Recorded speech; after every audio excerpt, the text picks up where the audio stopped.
Frêmito, o podcast vascular do perfil O Fogart da Madrugada.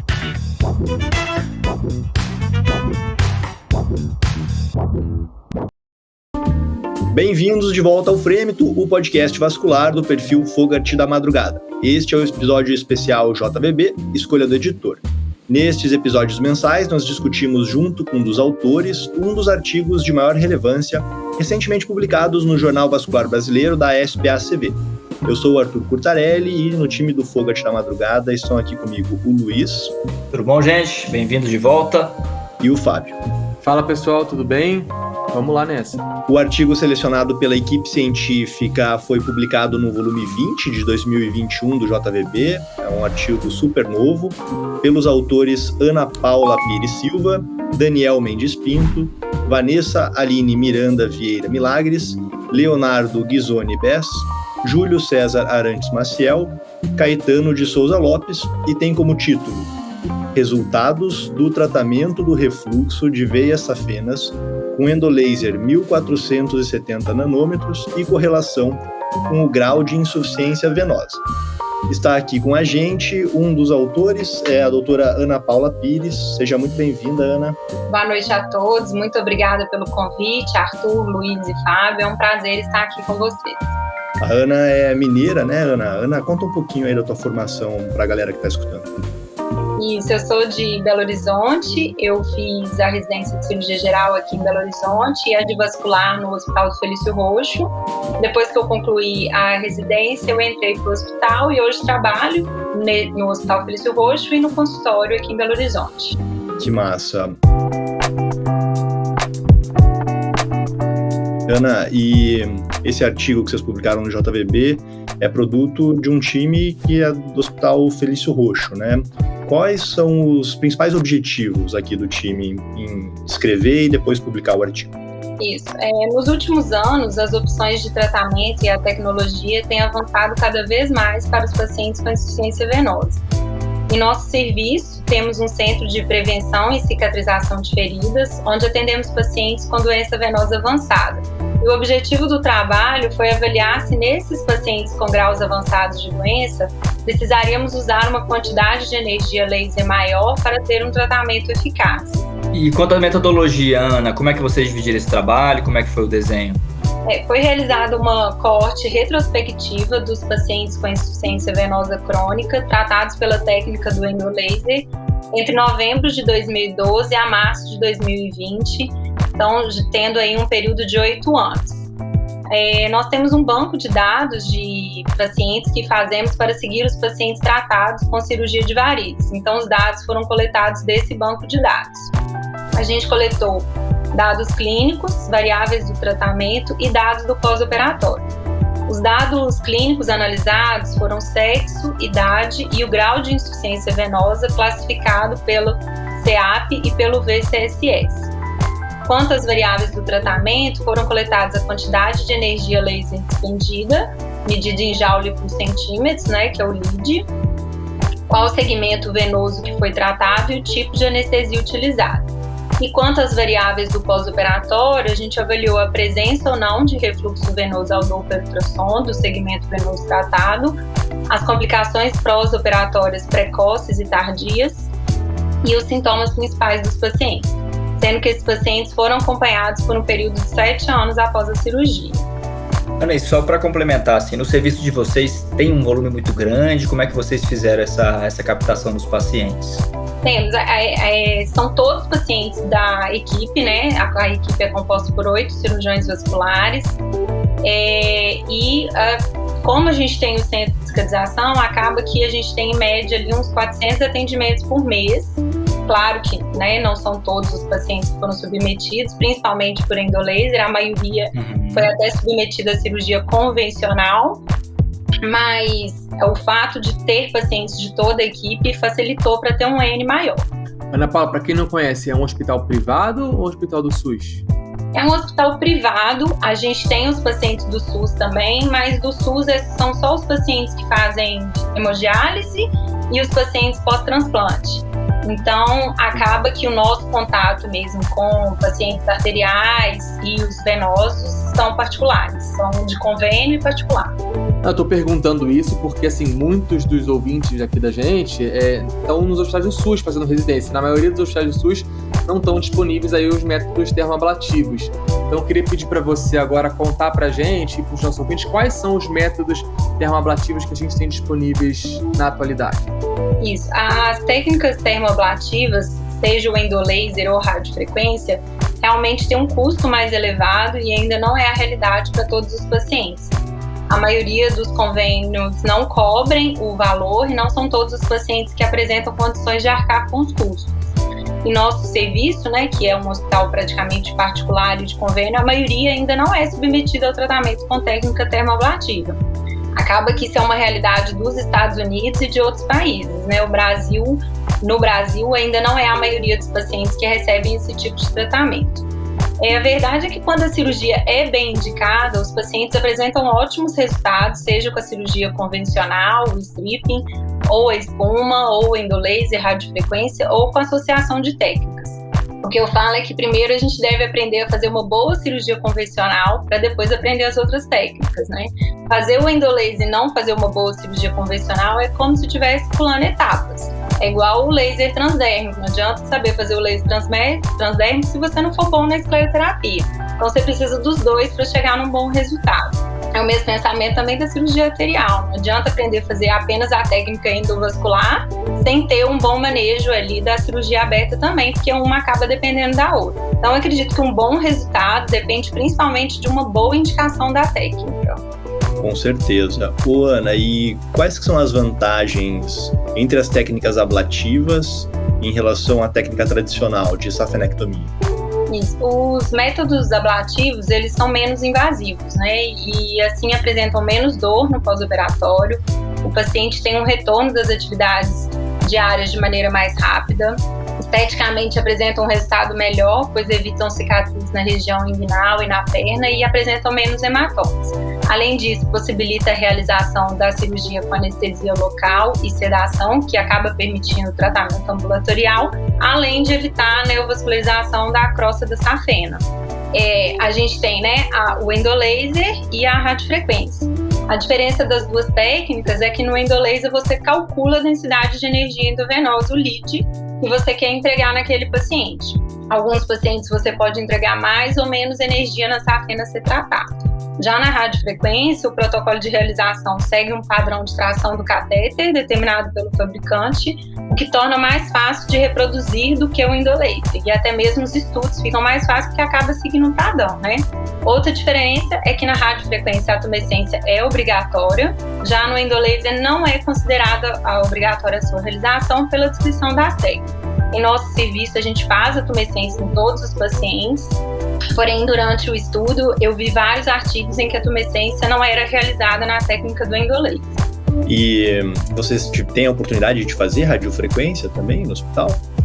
A gente faz radiofrequência, mas muito menos, até por questões financeiras mesmo, por questão do hospital, o custo da radiofrequência sai mais elevado para o paciente do que do endolaser. Então, a maioria dos pacientes são endolaser e no estudo eu acabei incluindo só os de endolaser mesmo, porque realmente é a maioria. E até para comparar técnicas distintas, né, fica um pouco mais complicado de fazer as análises, né? Para ficar um grupo mais denso, né, sem muita alteração e variável mesmo também. Uhum. Então, assim, quanto à escolha do método, quais critérios vocês utilizaram em cada caso?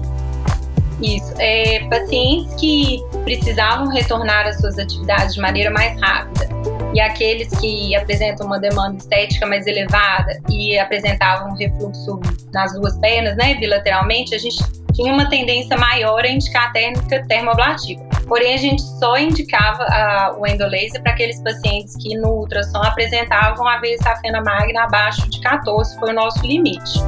No consultório, eu explico para o paciente sobre as duas técnicas, exponho as vantagens e desvantagens de uma sobre a outra e explico para o paciente por que no caso dele eu acho que seria uma vantagem o uso de uma ou outra técnica. Eu deixo o paciente tomar essa decisão em conjunto, mas eu deixo claro para ele qual que eu acho que vai ser a melhor opção no caso dele.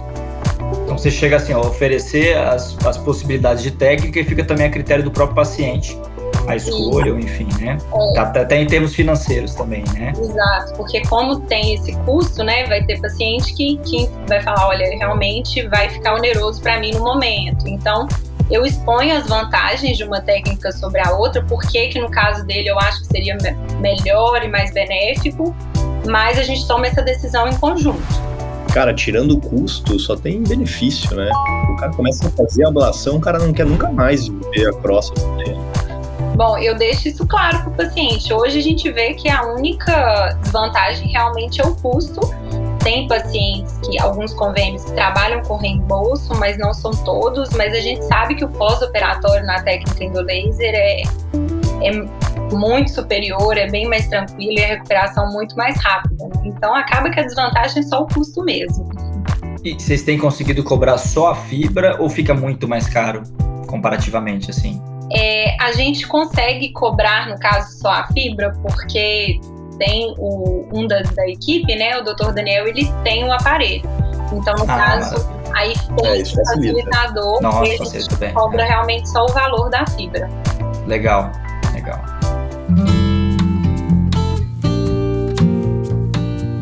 E Ana Paula, voltando ao estudo, quais que foram os principais resultados encontrados aí pelo grupo? Foram analisados 180 segmentos venosos tratados com endolaser e o nosso lead médio foi de 49 joules por centímetro.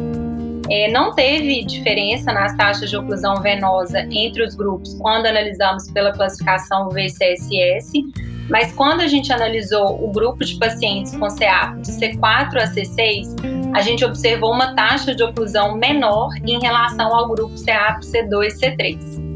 A gente observou, então, que pacientes que apresentavam dermatofibrose, úlceras cicatrizadas ou úlceras ativas tiveram um risco 3,22 vezes maior de recanalização do que os pacientes em classes iniciais de insuficiência venosa. A gente acredita que este achado ocorreu pois os pacientes com doença venosa avançada apresentam as camadas íntima e média da parede venosa mais espessa, o que pode resultar em um dano transmural menos efetivo com subsequente recanalização da veia. Além disso, é possível que esses pacientes apresentem também alterações histológicas que impliquem em menor transformação fibrótica após a transferência de energia laser para a parede venosa, isso devido a um alto grau de hipertensão venosa. Então, a gente acha que nesses pacientes com CEAP avançado, provavelmente deve-se despender mais energia para que ocorra uma transformação fibrótica do segmento venoso e assim o tratamento seja eficaz. E Ana, só complementando, a gente tinha comentado, né? Vocês colocaram como corte 14 milímetros, né? Mas você acha que se tivesse classificado também em tamanhos de safena, apesar de fazer intumescência em todos, que você falou que faz, né? Você acha que poderia ter influenciado alguma coisa nesse sentido? Olha, eu acho que sim. A gente teria mais dados durante o estudo, né, o desenvolvimento do artigo. A gente viu realmente essa falha. Até tentei voltar nos dados para ver se a gente ia conseguir fazer essa análise realmente do diâmetro, se interferia realmente, né, um calibre maior e tudo, mas realmente não tem. O que a gente tem é esse corte, mas com certeza ia ser mais uma variável para analisar e pode ser sim que com diâmetros maiores seja mais um dos motivos que precisa despender um lead mais elevado. Os CEAPs avançados também, né? Isso. Às vezes os mais avançados estão com diâmetro maior. Com diâmetro maior, isso. E em relação às complicações, Ana, o que vocês encontraram? As principais complicações foram parestesia, que ficou presente em 17% dos pacientes, e dor no trajeto da safena em 12%. Eu acredito que para evitar tais complicações é muito importante, né, aplicar a menor energia lead possível, mas uma energia que seja o suficiente para que ocorra a desnaturação do colágeno da parede venosa e, consequentemente, fechamento das safenas. Para você conseguir despender uma energia menor, a gente deve realizar uma boa tumescência, colocar o paciente na posição de Trendelenburg para poder esvaziar a veia a ser tratada e assim você vai despender energia apenas na parede da veia, que é o nosso objetivo, né? Apesar da técnica falar que você pode ou não realizar a tumescência, eu acredito que esse seja um passo de suma importância na cirurgia para que você chegue a uma alta taxa de oclusão e baixas taxas de complicações. Eu tenho mais experiência com radiofrequência e a gente fazia em todas, né? E assim, para mim parece uma coisa até meio lógica você fazer já, porque se aumenta a superfície de contato, né? Se diminui também aquela a margem, digamos assim, que você pode despender o calor, né? Na tumescência é obrigatório. Para mim, o endolaser tinha que ser obrigatório também.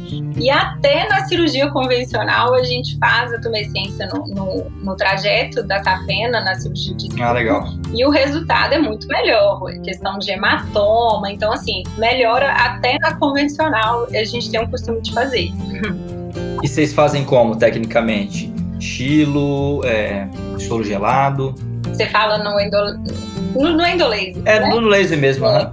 Geralmente, se for só com sedação e local, a gente acrescenta xilocaína. Mas como todos os casos são feitos no hospital, no bloco cirúrgico, é uma sedação boa e às vezes os pacientes, a maioria foi até submetida a bloqueio. A hack, né? Então aí a gente não acrescenta xilo. Mas alguns casos, não foram em todos, mas a gente acrescentou corticoide e um pouco de adrenalina para fazer uma vasoconstrição mais importante. Mas a maioria é soro fisiológico gelado, 0,9%. Ana, e ainda em relação à complicação, vocês tiveram muito ERIT?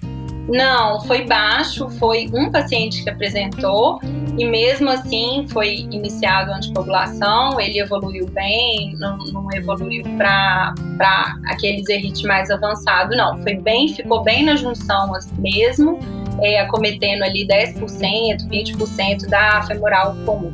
Cara, é um estudo retrospectivo de 7 anos, né? Que é difícil, porque você tem quantos residentes passando no serviço, a evolução técnica da equipe, a evolução da própria técnica, né? Então, é muito difícil você fazer um padrão comparativo. Mas vou te fazer uma pergunta técnica em relação à posição da punção. Vocês puncionam no maléolo, puncionam no fim do refluxo? Onde que é a altura para subir a fibra? Geralmente no fim do refluxo, Arthur, aí vai depender, né? Se for no trajeto, se for a safena completa, aí a gente funciona no maléolo. Mas se for até a região proximal da perna, a gente coloca ali uns 3 centímetros abaixo e funciona abaixo do refluxo. E aí faz até... Queimar a perna tem associação aumentada com parestesia, né? Que foi a tua principal complicação, por isso a minha pergunta. E realmente a gente analisou que a parestesia foi maior nos pacientes que tiveram ablação no trajeto da perna e na safena parva. Então, na parva, né? Com certeza. Que fizeram só no segmento da coxa realmente não evoluíram. Analisando separadamente os pacientes que apresentaram parestesia, foi maior realmente nesses que foram tratados no segmento da perna. Não foi a maioria, né? Porque realmente a gente tratava só o segmento que apresentava o refluxo. Eu acho que assim, né? Todo mundo percebe na prática, né, a evolução da técnica, e o estudo deixou bem claro quais são as vantagens do laser endovenoso, tá? Mas se a gente coloca tudo isso em perspectiva, e até fazendo uma autocrítica aí pra gente, né, a gente vê assim, até pouco tempo atrás era discutido a preservação da safena no tratamento das varizes, né? E hoje, com a facilidade das ablações, das termoablações, a gente percebe que existe uma tendência aí em cada vez tratar as sapenas, todo mundo trata, é muito fácil. Afinal, como é que a gente tem que interpretar a doença venosa e como que a gente deve indicar o tratamento apropriado? O fato de existir um método menos invasivo de terapia não pode alterar a conduta na indicação do tratamento da veia safena, né? Deve-se levar em consideração a particularidade de cada caso, mas o achado de um refluxo isolado de veia safena não indica obrigatoriamente que ela deve ser tratada, né? Então, a gente tem que ficar realmente atento para que não ocorra uma indicação de retirada de veias safenas aumentada, né? Afinal, assim, quando o procedimento não está bem indicado, a gente sabe que a chance do paciente não ficar satisfeito com o resultado final também é maior. Então, tem que tomar cuidado realmente com essa super indicação de tratamento da veia safena. Acho que a gente continua com aquela indicação tradicional de antes e não pode fugir e alterar só porque existe um método menos invasivo. E como é que tá agora, Ana? Passado o estudo, a publicação, vocês ainda têm feito? Mudaram a técnica? O que foi as adequações aí? A gente continua, né, fazendo as técnicas. Realmente, naqueles pacientes que apresentam o CEAP C4, C5 e C6, a gente está tendendo a despender uma energia maior. Claro que a gente baseia ali no tamanho, mais ou menos, da safena também. Faz uma tumescência mais importante ainda nesses pacientes e estamos despendendo uma energia maior. A nossa média do lead foi de 49 joules por centímetro. Nesses pacientes com CEAP avançado, a gente já está despendendo aí 60 joules por centímetro e sem aumentar as complicações, com resultados satisfatórios. Então, a gente fez essa adequação, a gente viu que realmente é muito importante fazer Trendelenburg, fazer uma boa tumescência para reduzir esse diâmetro da veia, porque aí a fibra entra mais em contato com a parede, então você tem um resultado melhor. Então, isso também é muito importante. Garantir que está só a fibra e a parede ali em contato, para você chegar num resultado final satisfatório. Trocaram a fibra, Ana, ou estão usando a mesma ainda? Então, a fibra de 600 micra, que é mais grossa um pouco, para esses pacientes com CEAP avançado, a gente prefere ela. A gente usa a mais fina também, mas um fator que a gente analisou também, porque a fibra, quando ela é mais grossa, você despende, às vezes, uma energia igual na outra, mas ela acaba tendo um resultado, ela despende mais energia na parede, dando uma ablação maior. Então, nesses pacientes com CEAP avançado, a gente também prefere usar essa fibra de 600 micras, que é a mais grossa. Então, assim, se você fosse resumir umas dicas, digamos assim, um pouco mais práticas, baseadas no resultado dos seus estudos, né? Seria, então, o CEAP mais avançado usar essa questão da fibra um pouco mais calibrosa, né? Trendelenburg, tumescência, o que mais que você acrescentaria? E com uma certa segurança, você pode despender um lead um pouco mais alto também. Né? Se nos CEAPs mais leves e safenas de menor calibre, você pode despender aí uns 40 joules por centímetro, que fazendo uma boa tumescência, um bom Trendelenburg, você atinge um resultado final satisfatório sem aumentar as complicações. Já nas varizes avançadas, você pode chegar a 60 joules aí por centímetro, que você não vai aumentar o seu risco, e tomando esses cuidados da tumescência, do Trendelenburg, que aí você chega num resultado satisfatório, porque é muito ruim, né? Você faz uma técnica, depois de 1, 2 meses, 3 meses, ou que seja um ano, chegar lá, fazer o ultrassom de controle e ver que teve a recanalização. A complicação ninguém quer também, mas a recanalização a gente também pode dar. Aí você põe a culpa no grupo de residentes anterior. Rodado e tal. Aí facilita. Aí você vende como padrão ouro a técnica e recanaliza em 3 meses. É complicado mesmo. Aí você vai lá e indica a cirurgia convencional, né? Olha, vamos fazer a convencional agora.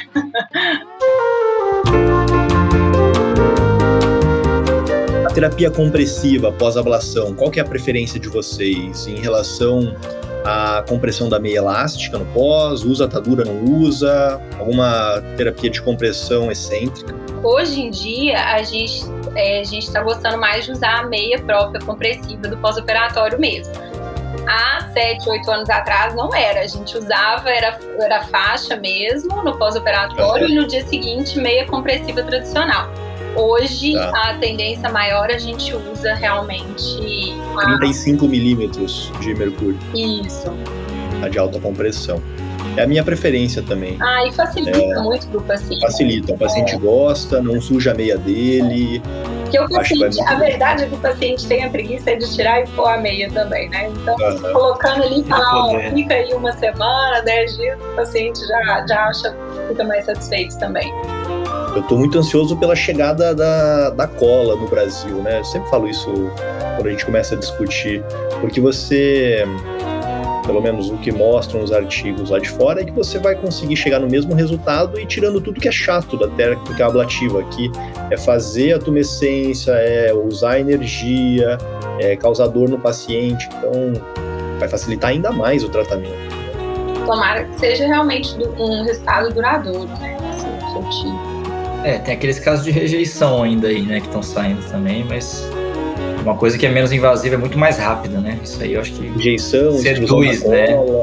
Canalização, são as complicações. É um pouco estranho, né? E fica lá, né? Então, magro, ele sente... É diferente de uma técnica que você induz uma fibrose, você deixou um material estranho que fica aqui, enrijece e fica dentro da veia. Eu tive a oportunidade de ver 2 casos. Vamos ver, né? Só vamos saber fazendo aí, vendo o resultado do estudo. esperar chegar aí pra gente... Próximo estudo de vocês, aí, viu, Ana? Já pode anotando aí. Faz um comparativo já.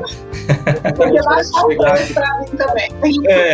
Com N 400 pacientes mês aí, acho que vocês conseguem fazer, viu?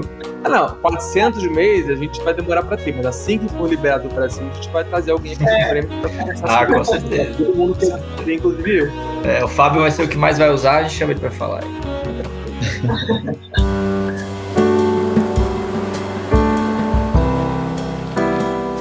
Ana, deu pra gente entender bastante aqui o estudo, o grupo tá de parabéns, né? Um trabalho de extrema importância, relevância.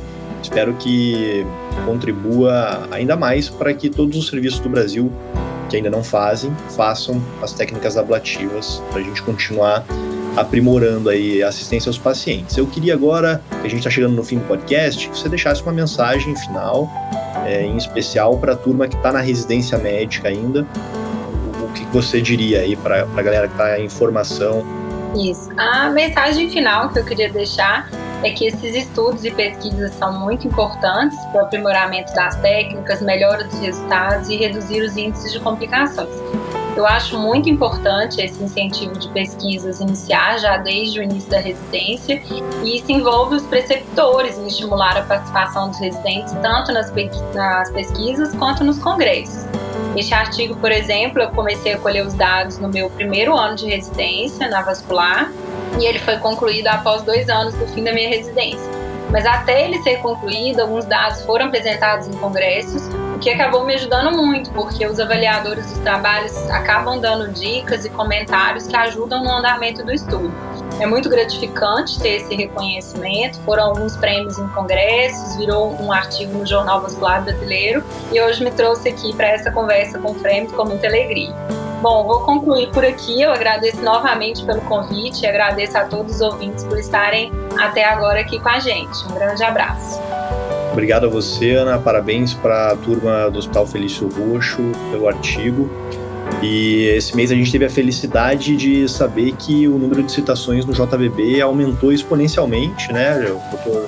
Winston avisou, o Dr. Marcos, que também nos repassou a informação.